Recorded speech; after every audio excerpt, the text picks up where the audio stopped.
champion. As you can see, Robinson, Basilio, Griffith, you're talking about top of the line fighters who were able to pull off what this man is going to try to pull off tonight. Marlon Starling fighting for the first time in his life at a weight heavier than 149. Enters the ring as anywhere from a 5-1 to perhaps 7-1 underdog. I have to report to you, Jim, I just got a signal from the head of the bookmaking operation here in Las Vegas that the odds had plunged to 3-1 in the last hour. People betting on the underdog, Marlon Starling. What might have precipitated that, Larry? Do you think it's speculation with regard to all the difficulties Nunn has had and his initial failure to make weight this morning? Without a doubt. Smart money bettors feel that that half pound isn't going to hurt him physically. It suggests something is wrong, and they want to take the odds, and they all jumped in on it. Starling's career record as a welterweight has been in the ring for 51 decisions. 5 of them are counted as losses. Starling says only his second decision loss to Donald Curry should be seen as a loss, and the others can all be explained away in his own peculiar and sometimes compelling logic. Well, all fighters can find alibis for why they lose. They weren't trained properly, they were hurt, etc. But he does say that his second loss to Donald Curry was a real loss. He was ready, and Curry was just too good for him. But at his best, he's a remarkably inventive fighter, capable of coming up with new things in the ring. Right now, Ray Leonard shows us what Marlon must do and what Michael Nunn must do to try to win the fight. Well, Jim, he must be inventive tonight. He would need to use a lot of upper body movement and try to counter, especially the right hand, because the right hand works well against southpaws. And one thing about it, if you should hurdle Michael Nunn, you must seize the opportunity. You don't let up, Jim. You stay on top of him and throw punch after punch after punch. One thing about Marlon Starling that bothers me sometimes, he has a tendency to get lazy and careless, and he can't afford to do that against a guy like Michael Nunn. Because Michael Nunn, at 6'2", will find out that the uppercut is something of a beauty, because he throws a series of uppercuts that's been very effective. I can never ever say enough about the left jab. Well, right jab, because Michael Nunn's a southpaw. It sets up everything. It puts you in line for the overhand left. Beautiful, beautiful punch. Michael Nunn has a problem sometimes. He has a tendency to clown and try to over-impress the crowd. He can't afford to do that against Marlon Starling. Starling punches are shorter and far more accurate than R.M. Barkley. And now here comes Michael Nunn, 27 years old today, and getting ready to put an end to the longest layoff of his professional boxing career. The man at the right of your screen in the foreground is Cassius Green, who was the trainer for the past 2.5 weeks in the absence of Joe Goossen. And just behind Cassius Green, you can see the familiar face of Joe Goossen, who was welcomed back into the Nunn corner just yesterday. And he apparently will be the #1 second. I just think that when it came down to the fight, Michael Nunn felt a lot of stuff's going wrong here. And I give him credit for being courageous enough in the face of everything and all of the friends and relatives who have been besieging him in these last months to say, I got to take care of business here, and I want to feel comfortable with my corner. And if you're Dan Goosing and you're looking for positive signs and symbols, you have to be pleased that Michael elected to wear the 10 Goose boxing jacket into the ring. But what about those blue gloves? I've never seen blue gloves in a heavyweight championship fight, Ray. Middleweight. In a middleweight championship fight, sorry. Point well taken. Heavyweight championship fight either. Yeah. Both fighters will wear the blue gloves, and Michael Nunn brings a record of 34 wins, 0 losses into the ring. You saw the 23 knockouts listed, but if there is any remaining question about his skills as a fighter, it would have to do mostly with his punching power. And there's the tail of the tape, and you see all the advantages to Nunn: younger, taller, bigger, longer reach, and even despite the fact that that reach advantage is listed at only 3 inches there, Michael Nunn just presents the picture of a bigger, rangier fighter than you expect from most middleweights when he steps into the ring. Because he's a rangy guy, long arms, and very, very tall. And here is our punch stat numbers to give you a profile of how active these fighters are.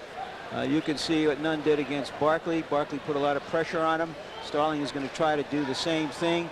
And Breland is just as tall as Nunn, so perhaps those figures mean something. Starling was able to handle Breland.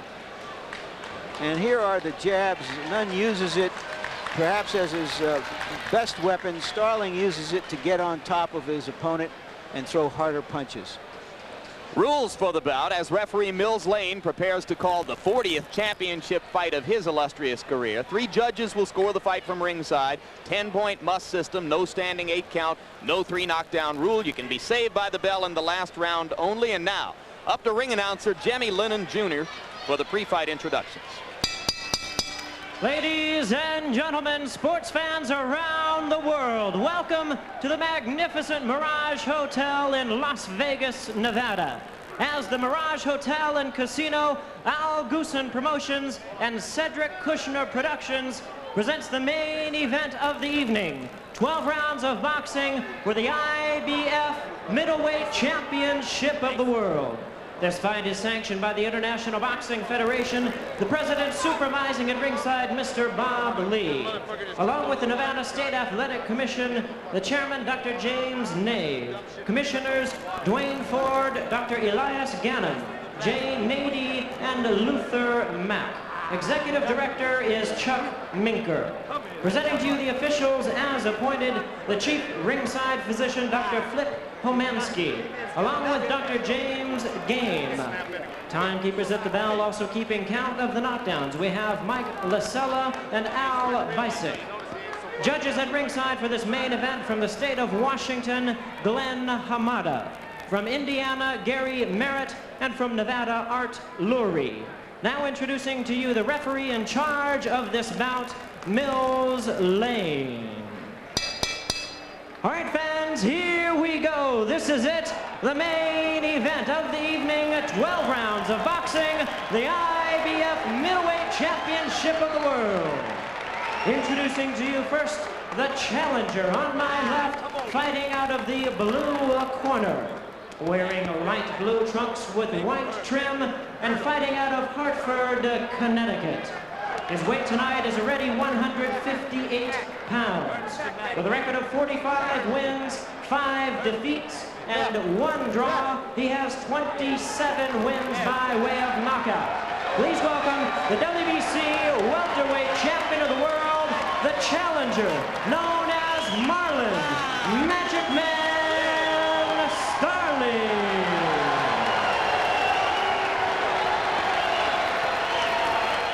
And his opponent across the ring is the defending champion, fighting out of the red corner. Entering the ring wearing white trunks with black trim and fighting out of the 10 Goose Boxing Club in North Hollywood, California, by way of Davenport, Iowa. His weight tonight is an even 160 pounds. His outstanding record, 34 wins, no defeats, 23 wins by way of knockout. He is the undefeated IBF Middleweight Champion of the World, Michael '72 Nunn. Referee in charge now to give instructions, Mills Lane. All right, now you've already gone through the instructions in the dressing room one time. Any questions from the challenger's corner? No, sir. Any questions from the champion's corner? Let's get it on, come on. As Damon Runyon said, the race usually goes to the swift and the battle to the strong. But where Marlon Starling is concerned, who knows how fast his head is and how strong his heart is.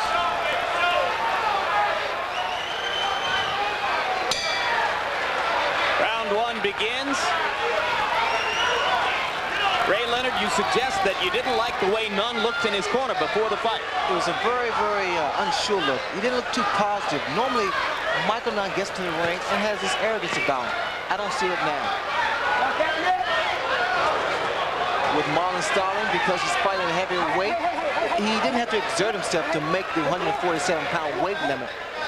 He was able to train and relax too. This is vintage Starling. He's talking already. He pushed Nunn into a corner and tried to aggravate him. He's been doing it throughout this since they've been here, he's been trying to make Michael Nunn mad, so Mike, in fact, would try to fight his fight inside. And as Starling entered the arena today, he went by the trailer which served as Nunn's dressing room and banged on the door and started yelling, "Come on."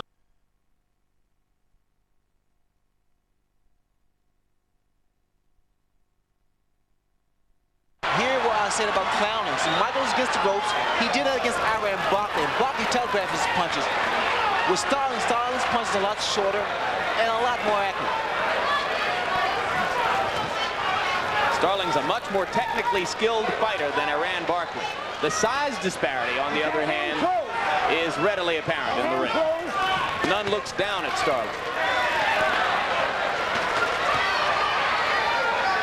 Marlon Starling has an incredible style, very unique, I must say. He keeps those hands up, very, very high, and he's able to deliver punches.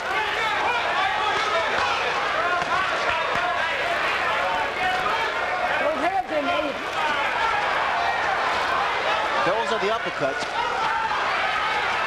that Michael Nunn is throwing. And those uppercuts could be powerfully important against the peekaboo defense. Well, they work very well because I think also a punch like Tyson throws to the liver and then the uppercut, because you have to disguise that punch.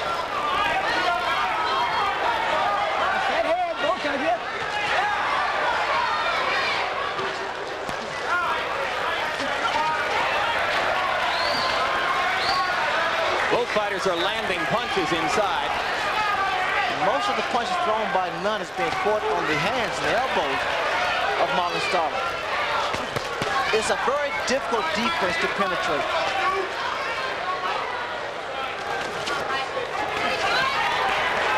You see what's happening here, Jim?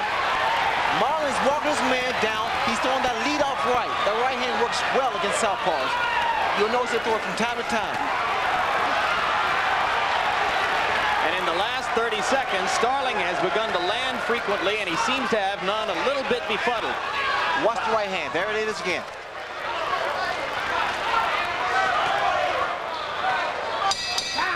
The most noticeable thing in that round is that Michael Nunn was standing flat-footed. Apparently, he's decided to try to impose his greatest strength on the welterweight champion. We'll see if he can do it. You do on asserting yourself, just keep hitting the body more. Okay. Just be aware on the inside. Mike, is this guy a piece of cake or what on the inside? Okay. If you're gonna stay on the inside, keep dominating. Use the jab from the outside a little bit more though. Okay. Hey, pretty much you're doing what you want to do with the guy. Just don't get lazy in there with him. Don't let him keep getting off. Right hand's working for you, okay? Now just use those feints, okay? Throwing more feints out there will make the right hand work a little easier, okay? And the jab's working well too.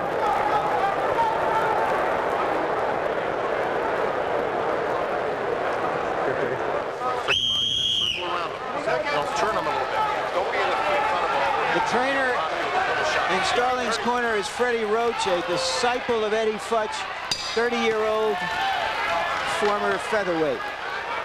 He was working with Futch at the time when Starling rid himself of Futch's services, but he said, "Freddie's just fine, I'll keep him."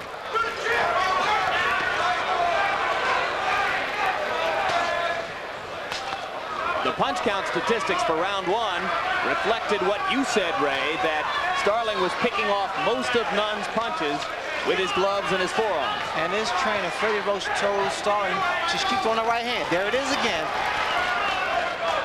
And also, like to reiterate on Larry, Michael Nunn is standing straight up. He's not bending at all. There's the right hand again. It's going to connect every time. Get him up. Come on, Marlon. Well, it did against Hunnigan. Nunn presents a much bigger picture in there than does Lloyd Hunnigan. What I see here is Starling is far more relaxed than Michael. Michael now is turning to orthodox, which I've never seen him do. And Starling, in return, turns to southpaw.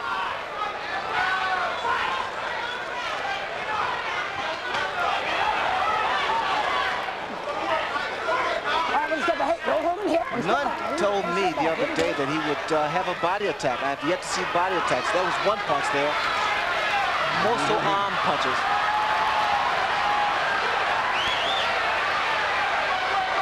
And you heard Joe Goosen between rounds urging Nunn to go to the body, but that's not what he's doing now.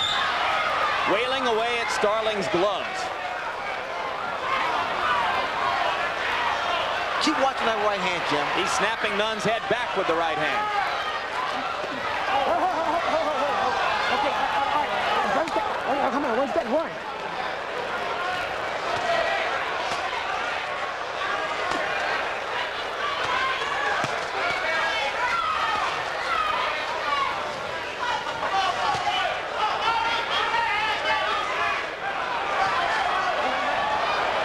These punches thrown by Michael Nunn is not going to get any type of respect from Marlon Starling. He needs to put some body behind those punches.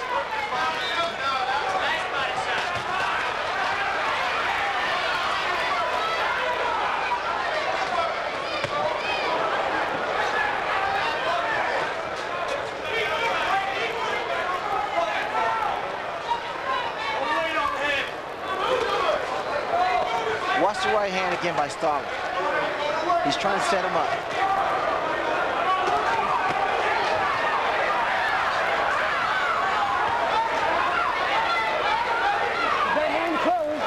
Unless Nunn remembers to go to the body, he may get awfully arm-weary banging away against Starling's gloves. There's like right this. hand again. And again after the bell. I thought that was a nice round for Nunn. He found a good rhythm, found a distance that he could jab effectively, Okay, you get busy around and there, started okay? to work Let off this the guy jab. take the action away from you, okay? You gotta be busier, all right? There you go. Give me a spit bucket. All right? Put the 15 off like. 12 rounds, okay? Now you can pick the pace up. You can't give rounds away. Let's win them all, okay? All right? A little lazy that round, okay? More punches, okay? You don't have to be real tight out there. Just there's a lot of snap in your punch, okay? Quick. Just a little bit. I think when you bumped heads in there. Yeah, we bumped heads, yeah. Keep using that jab, though, Mike. When you keep it from the outside, use the jab, slide the uppercut. That's what's working from the outside. No, let me keep it on here. On the inside, Mike, body and pivot around them. We can't play, baby. We can't play. Step back in the ice. It appears that Nunn already has a slight swelling over his right eye. Very few tall, skinny fighters become dominant fighters. I can think of Tommy Hearns, Bob Foster, the old light heavyweight champion. And there's a question if he keeps fighting this kind of fight, whether he can take punishment for 12 rounds.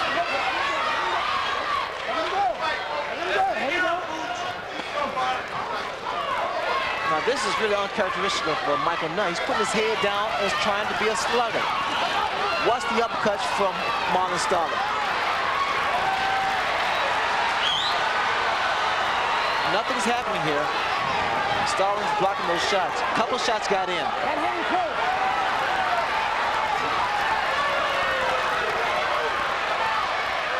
Michael Nunn is yet to figure out the style of Starling. The right hand once again. But when he throws the right hand, when Starling throws the right hand, he needs to come back with the left hook. Follow up with something. Keep it close, come on.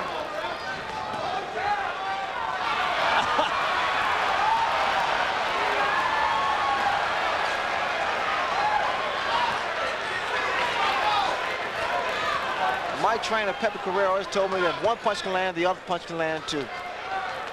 Ray, why is he changing from southpaw to right hand, back and forth? What is he getting out of that? Whether or not he's trying to confuse this man, I don't know. But if something works, Larry, you don't stop. Nunn digs to the body to get off the ropes. Starling had complained before the fight that he did not want to see loose ropes in this ring because Nunn likes to lean against them and lean back and work off of that. Nunn was able to do what Joe told him to do in the corner, throw punches, then pivot. All right.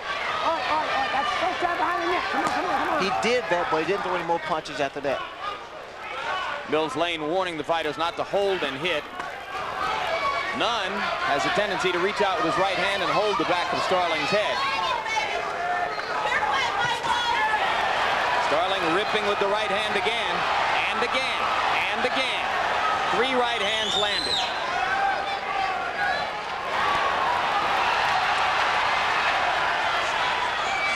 That right hand is the bread and butter for Marlon Starling.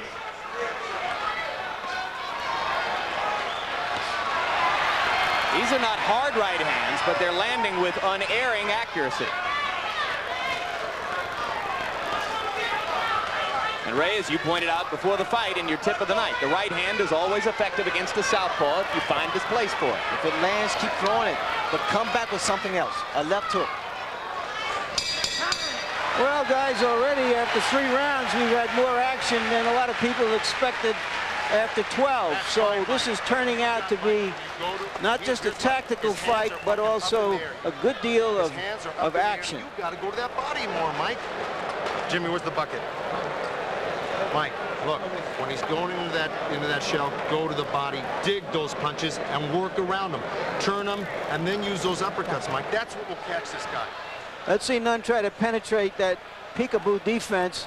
He's having a hard time. It can be a little frustrating, and you got to be careful not to wear yourself out trying, because as you see there with Starling sticking his tongue out, he's trying to inspire Nunn to just keep throwing punches.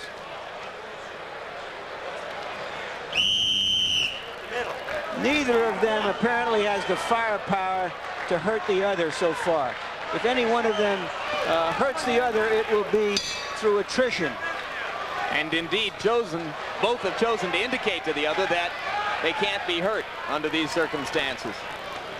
By punch count statistics, against Iran Barkley in a fight in which people thought he didn't look all that great, Nunn landed more than 50% of his punches. He's landing about 20% of his offerings against Starling. That right and left a moment ago might have been the best combination so far in the evening for Nunn. That left landed. He's finally beginning to get past Starling's peekaboo defense. It's been a tough time for referee Mills Lane to pull these two apart. There is no love loss here.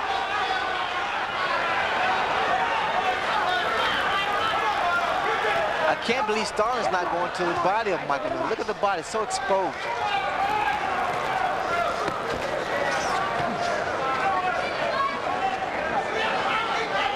Hey, Mooch, you're giving them the rounds. Come on, let's get busy. Come on, Mooch. Let's play two. Starling's corner yelling for him to throw punches. They say he's giving Nunn the round. And there he comes with uppercuts.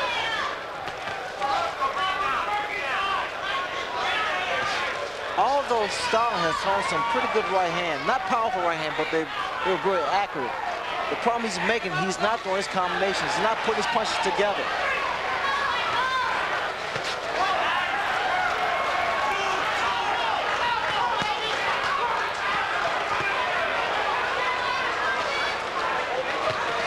I don't like it when Michael Nunn stays straight up, erect.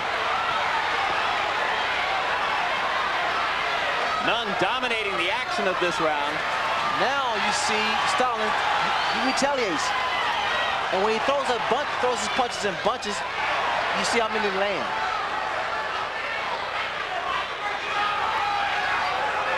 Right hand once again, Jim. Right on the chin. Come on, here we go.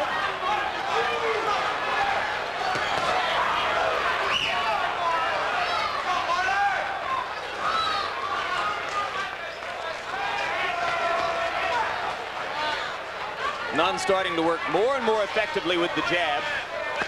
Starling has given him more opportunities in this round. Well, that was a warning by Mills Lane for a low blow. In fact, Joe Goosen was telling Michael to go to the body a lot more, but Michael selects to go to the head. I prefer Mike to stay in the head because when he goes down, he puts his head down. And when he does that, Starling hits him with the right hand. Well, we've had Douglas Tyson, we've had Chavez Taylor, and now we have Nunn Starling. We're on a roll, and sometimes it's infectious, but when you get two champions, you don't know what to expect. Okay? All right, Moochie? Go stand right in front of this guy. Combinations and off to the side, okay? Very Very good, Moochie. Let's go. Win those exchanges, okay? Harold Letterman, our unofficial official, how do you have it? Well, Larry, I've got it 39-37, 3 rounds to 1 in favor of Michael Nunn. Basically, we score fights on clean punching, effective, aggressive, this ring generalship and defense, and I think Michael Nunn has been the faster, more effective, cleaner puncher with the left hand so far. Right over there. All right, so start Harold, I have the score the same way. I can't say I can separate it into all those categories, however.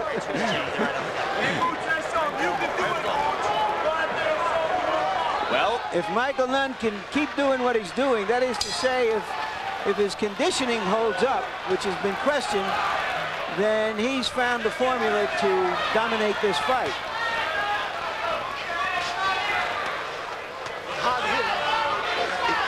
Starling just told Michael Nunn that he's hard to hit. Yeah. he said, I'm hard to hit. You talk about no love lost, Ray.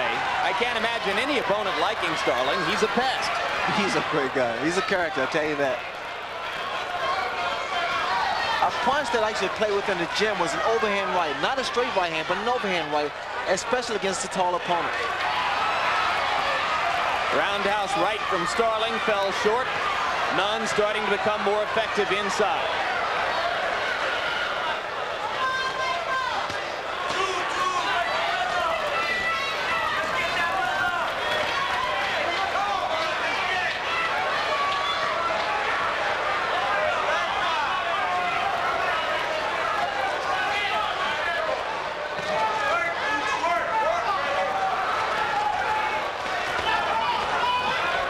I can't believe Michael Nunn is fighting this way.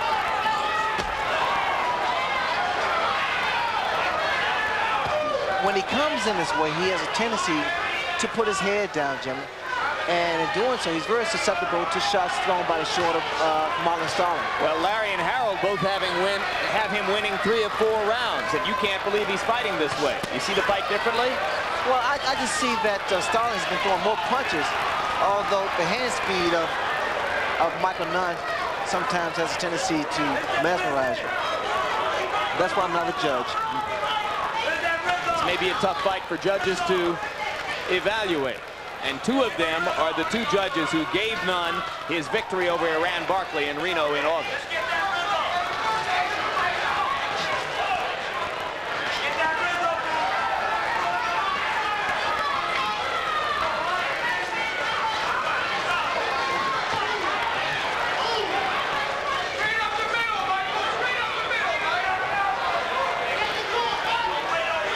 Starling seems to be slowing down. He needs to stay a lot busier.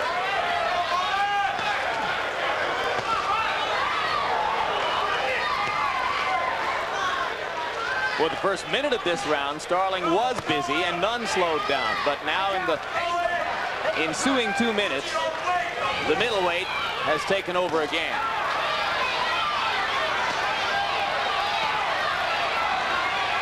Nunn having free rein now to fire away at Starling.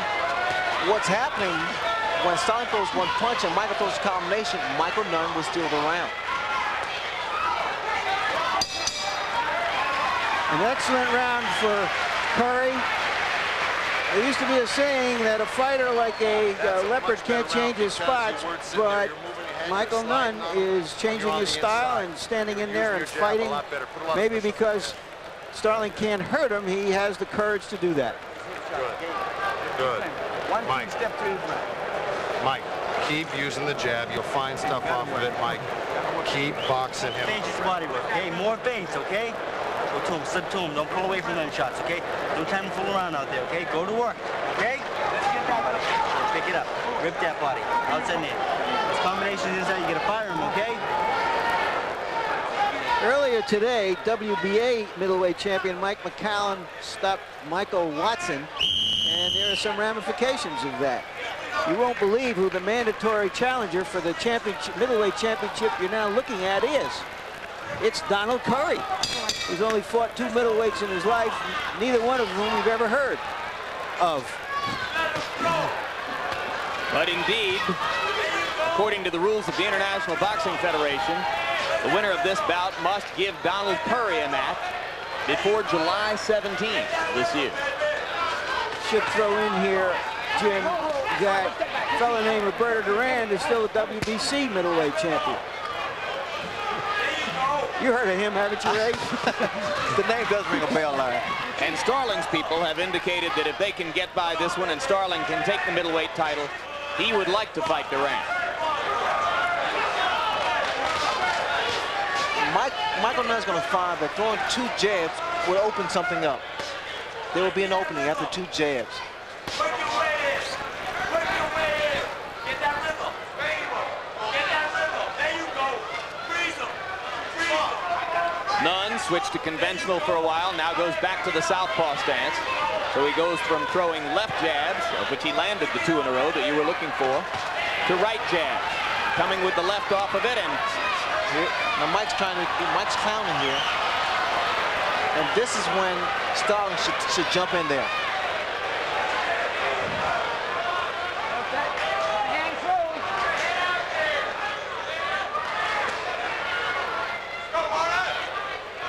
Watch out, 2 hands are free.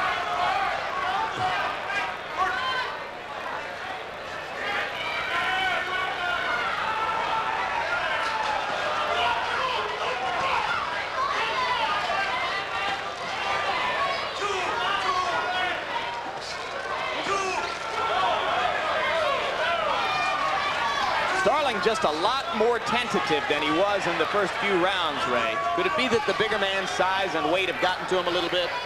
Fighting a bigger man does wear you down. When you're leaning on each other, the bigger man comes out on top. It's a matter of size here.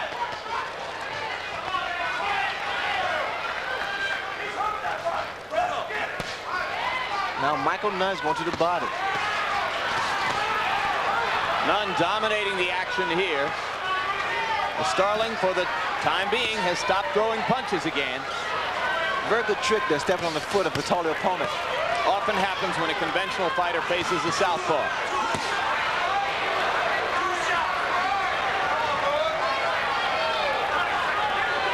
What Starling's doing, he's actually giving away this round. In fact, he's giving away a couple rounds. Certainly hasn't shown any indication of trying to win this one. And for a man who's been out of the ring 242 days, Nunn now showing little if any sign of ring rust.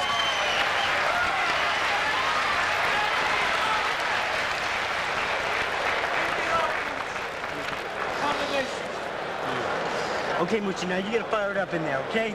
Come on, stop ripping that body, both hands, okay? Come on, you're giving these rounds away, okay? They're too close, all right? Now you gotta pick it up out there, okay? You gotta rip that body hard, okay? You gotta pick up the pace now. Fight this guy, okay? Come on, you're halfway there, okay? Let's go. Let's get this guy tight. Let's rip that body. Open up, this son of a bitch, okay? Come on, open up. Let's go now, Moochie. All in front of him. Now you're working. Now you keep popping them like that. You keep popping them like that for the next few rounds, Mike. Then you're gonna find your openings, okay? Your boxing smart now. Okay. You understand exactly what I'm saying? Yeah. Let go, Jim. Freddie Rhodes keeps saying okay, okay, okay, but his fighter Marlon Starling is not okay right now. You have the impression Starling never listens to anything in his corner? Well, he's his own manager, isn't he? There you go. He doesn't have to if he doesn't want to. But he really needs to be busy here. He needs to throw more punches, get a lot more serious.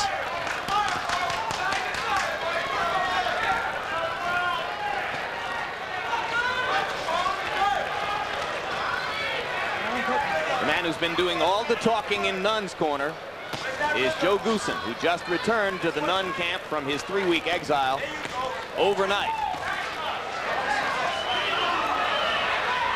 Now Starling begins to go to the body and become more aggressive, as Freddie Rhodes had urged him to do. Hey, step back. There you go. There you go. Here we go. Hold on.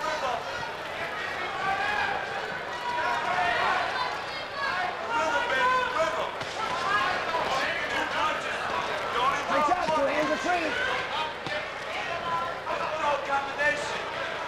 Combination.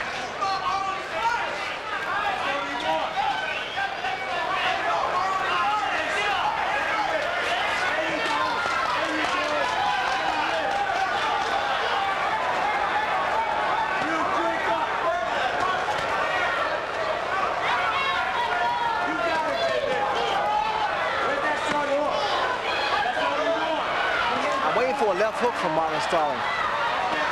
You have Michael Nunn standing straight up, just waiting for that punch. Marlon is still throwing the right hand. Freddie Roach, Marlon's trainer, wants two hands. I think that Starling was hurt then. He was rattled for a second. Or either off balance.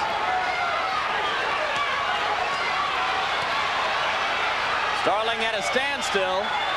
Michael Nunn is just having a field day. It's a picnic.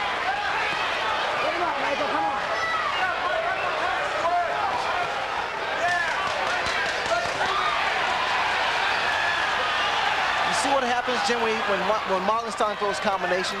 He's a lot more effective. But one punch is not going to get it with the guy with the foot and hand speed of Michael Nunn.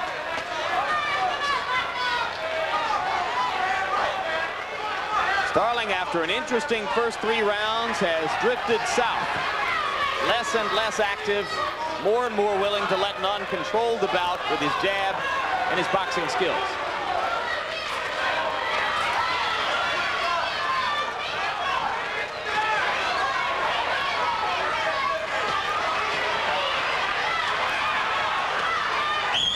And now these punches are getting through the peekaboo defense.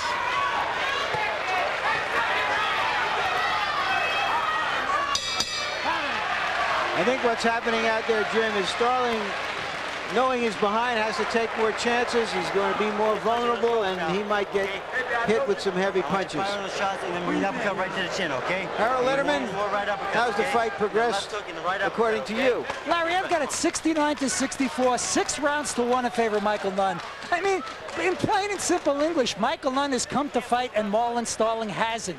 For some reason, as I see the fight, Marlon just is not throwing punches, he's laying back, and he's letting Michael Nunn whack him continuously with good, straight left hands. And Michael Nunn is totally dominating this fight. Snap him hard, baby. You got to No really argument, put him in Harold. hard.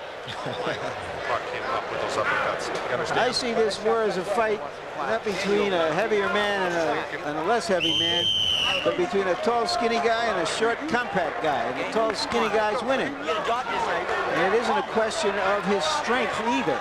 It's his youth, his quickness, and his reach. And we'll see now if Starling opens up.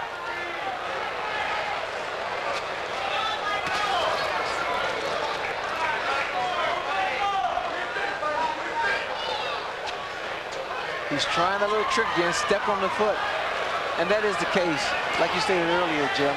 Quite a tall guy, southpaw, unorthodox.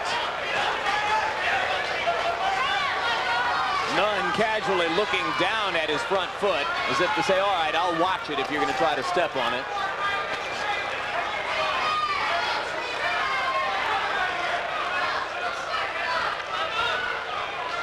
It's an old story in boxing to see the smaller, quicker man against the bigger, heavier puncher. But as you charted Starling's disadvantages coming into this fight, it was unusual to note that he was going up against a bigger, quicker man. If I was in Starling's corner, I would just tell him to just go out there and fight. He's not going to win this fight trying to outbox Michael Nunn. Nunn has too many advantages with the height, being southpaw, being quick, and being younger. Why is Michael Nunn, after being so successful standing toe-to-toe, suddenly started to dance around the ring? Well, I think it's safer from his standpoint because, again, the style of Marlon Starling coming with his head. He does throw more punches like now inside, but he also has a chance to set his man up on the outside. But it is when Nunn goes into retreat and begins to dance around the ring like that his marketability comes into question. The Barkley fight proved one thing. It proved that he won't satisfy the public simply by winning fights. Well, again, if he's just trying to just satisfy the public and not stick to the right formula, it could be fatal for him.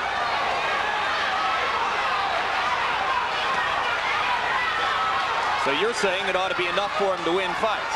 Exactly, Jim. When you do what he's got to do thus far. I mean, Michael Nunn does not have a body to be a puncher, inside puncher.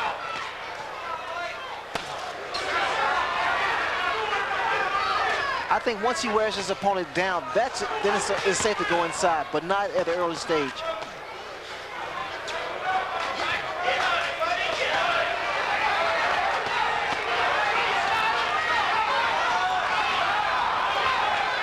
The question has always been, would Nunn make it to a level where the public would compel people like Ray Leonard to have to fight him? There's always talk, Jeff. But I think he has nothing to contend with here against Starling.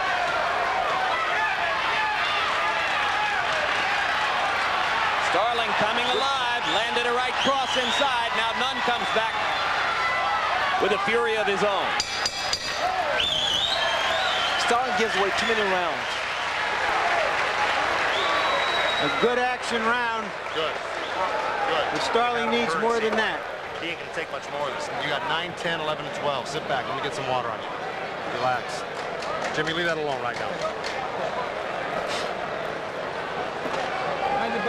The real champ come out now. That's right. And the real champ Nunn, come out see, now. Nunn, I see. 1-2 step to your left. Look into his eyes, man. I'm telling you right now, he was fading that round. He was fading big time. You had him hurt, Mike. He had one flurry in that whole round. You had him hurt 2-3 times with those flurries. Once you daze him, Nunn, you got to keep on him. Okay, here is a good toe-to-toe exchange as Starling opened up, landed something good inside, and took one almost at the same moment from the fast-handed Nunn.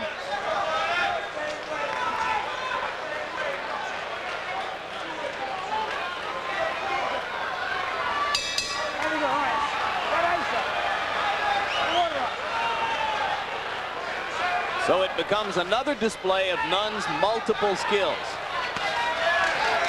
And Starling has to climb out of a hole.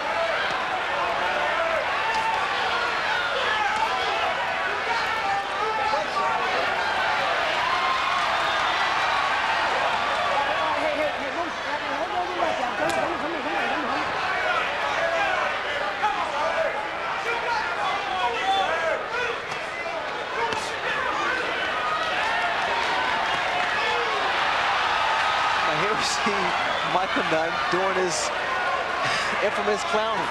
And you said before the fight that he shouldn't clown. Because you're always at risk when you clown like this, especially when a fighter is capable of throwing a big punch. Wins in no points from the judges. Look what he's doing here. Wins in no love and appreciation from the fans. And the booing begins.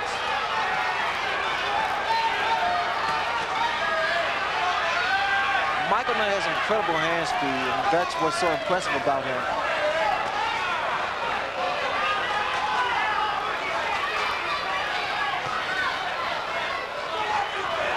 And you notice, Jim, every time that Michael has a tendency to showboat or either box, he gets really booed by the crowd, and it really bothers him too. And I think it bothers Marlon Starling. It really doesn't help a fighter's morale, because he wants to be impressive. He wants to be good. He wants to be great.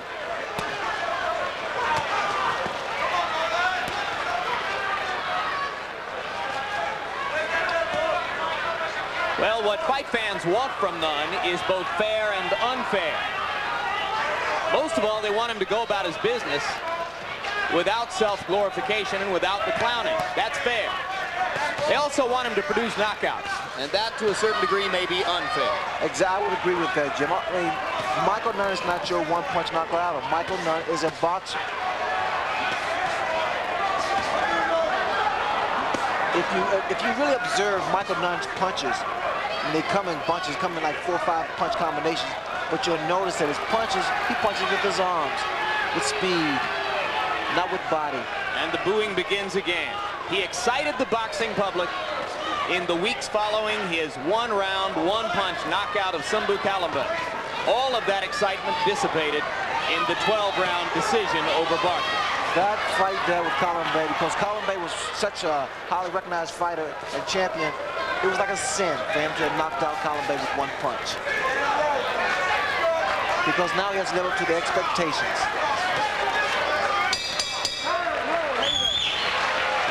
I thought Starling won that round. It's been a long time since he's won one in my card. But you can't afford to give him any part of the round, all right, because it's too close. Only because you fucked around, you let him in the fight a little bit. Now listen to me, Mike. He's got his hands up so high, you either got to come up the middle or you got to go around to the body. Sit back and take a deep breath. Come on to the solar plexus. Good shot, okay? And come back with the left hook right hand, okay? 3s and 4 punch combination, not one at a time, okay? All right? Let's go. Get the hook, right uppercut, okay? The hook, right uppercut's gonna work against this guy now, okay? Shots. Take it. You know what I'm saying, Mike? Okay. He's got the hands up. You got to come up the middle on him when you're inside. You got to hit the liver. You got to hit the body. Gotcha. But you got to get in there with the jab, left hand. Body, okay? Then you'll come in for the headshots, okay? So, go out there, show him now. Go out there. If there's any problem in conditioning with Nunn, it might have showed in that last round, but I can't honestly say that I see him as tired yet. That clowning usually is to buy time.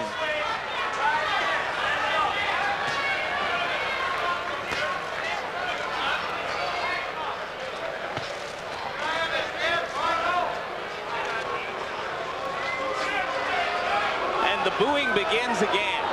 How does that affect Nunn in the ring, Ray? He knows it's there. He knows it's for him. You'll notice that Michael Nunn would become aggressive all of a sudden because of the reaction of the crowd. The crowd at times plays a significant role in one's performance. If you're not put out enough and the crowd starts booing you, you will become a lot more active. I don't think the crowd is booing Nunn. I think they want to see more action. They want to see more competition. But I think that's up to Starling to do something about this. They could probably be booing both fighters. I think you're wrong. I think they're in the habit of booing Nunn now. I think it's a habit that developed as a result of the Barkley fight and all the abuse he took in the media and from fans as a result of that. You may be right.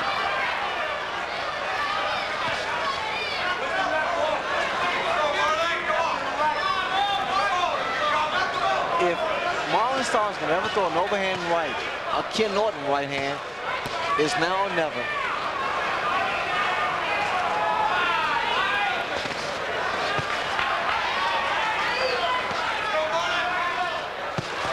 Good punch by Michael Nunn.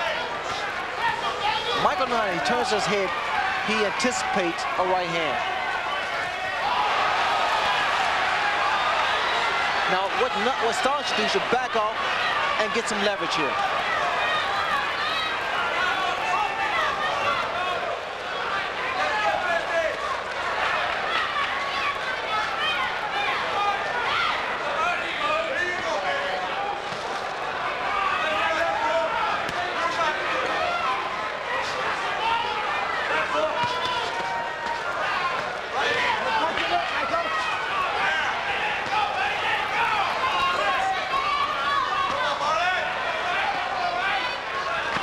Good shot. Those are the kind of shots that slows a big man down. Those shots to the body. Drill those shots to the midsection.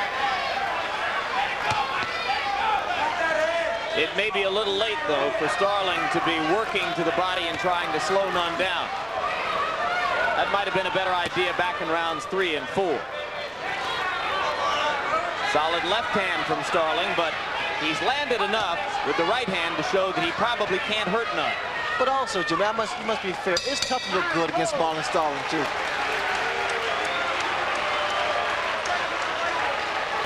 And to a growing chorus of boos, Nunn returns to his corner where Joe Goosen works while trying to forget about a great disappointment for him that took place earlier today. The Goosen camp is developing a young fighter named Gabriel Ruelas. 130-pound fighter, 21-0 coming into his battle today with journeyman Jeff Franklin. And Franklin was able to score a technical knockout, stopping Ruelas' unbeaten streak because of an elbow injury that Ruelas developed in the middle of a fight he was thoroughly dominating. Watch this slow motion, and you'll see how Franklin was able to yank Ruelas' elbow. This is one round after Ruelas had made it clear to ringside observers that he could no longer punch with the right hand. He had won the first 6 rounds and seemed for much of that time on the verge of a knockout. Now he has a loss on his record. He has gone to the hospital, and the diagnosis is not yet forthcoming, though the people in the Goosen camp believe it is at least a dislocation and perhaps even a fracture. One of the most sensational looking young fighters I've seen in a long time. He has a hurdle to clear now, and it will make him a better fighter down the road if he does.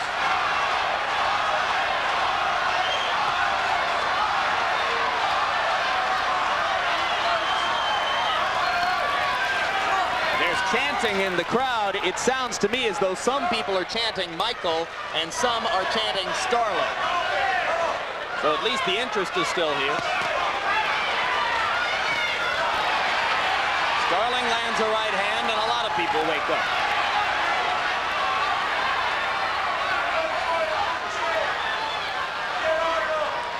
Marlon Starling needs to get going now. He needs to throw more punches here. This is when you reach down, Jim. This is when you bring up that special little magical resource.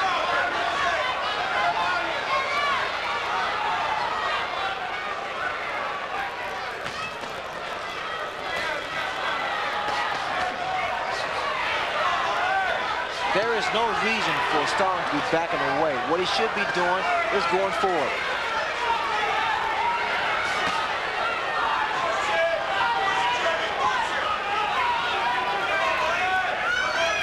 There's such a significant difference in the size of Starling and Michael Nunn. Because Michael Nunn carries the weight a lot better and much more of a full-fledged middleweight than Marlon Starling. Here he's just measuring Starling. I'm taking pop shots, just picking his shots. Nunn's great hands and feet, giving him a chance to dominate yet another round. Starling is getting lazy, just laying back, relying on one punch, where we see Michael Nunn just putting his hands together, punch after punch. Starling has landed 3 left hands right on the kisser, but they don't bother Nunn, who is standing in to try to deliver more punishment.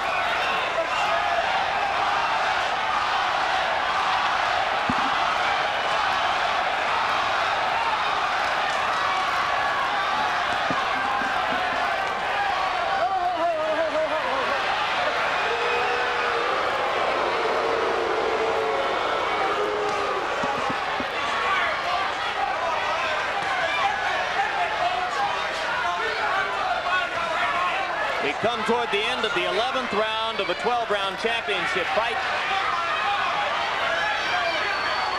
Neither fighter seemingly in danger of leaving the ring anytime soon.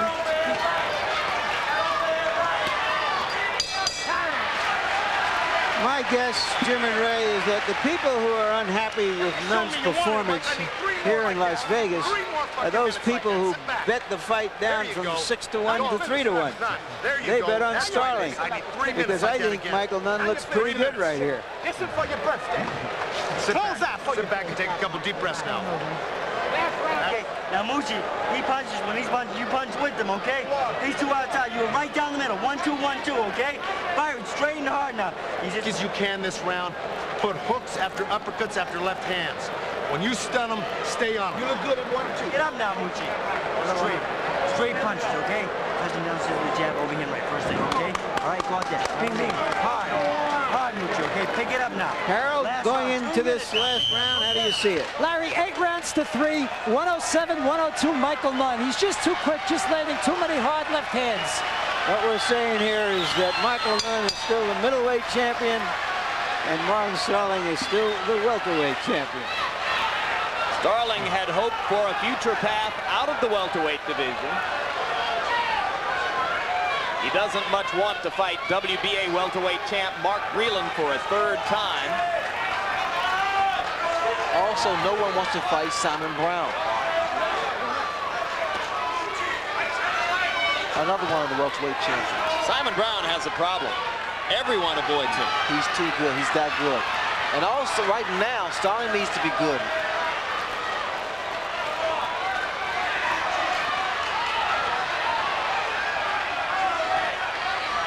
Good right hand, once again by Starling.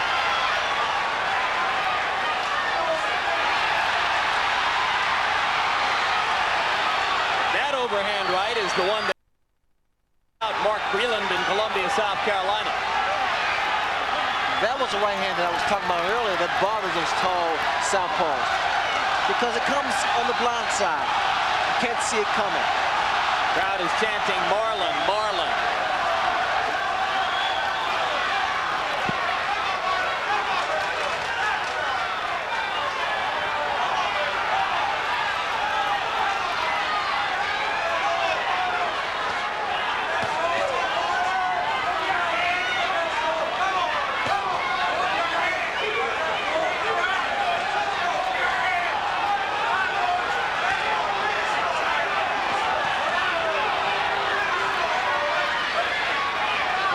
comes in, he needs to throw something. All he's doing is working his way in. He's not throwing anything. I'm sure fatigue is set in because he's not as active as he was in the early going.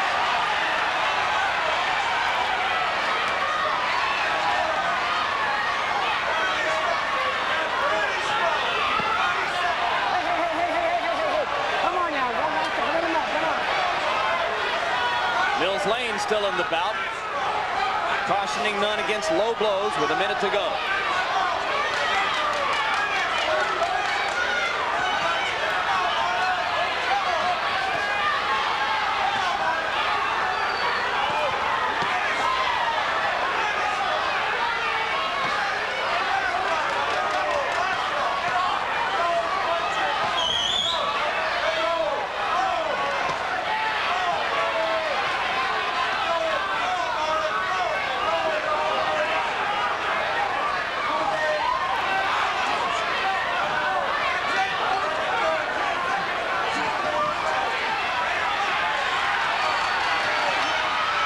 So a trio of judges will decide whether Michael Nunn keeps his middleweight title. I think that was a pretty good fight. I think Marlon Starling didn't embarrass himself against the bigger, younger, faster man. But the bigger, younger, faster man was just a little bit too much for him.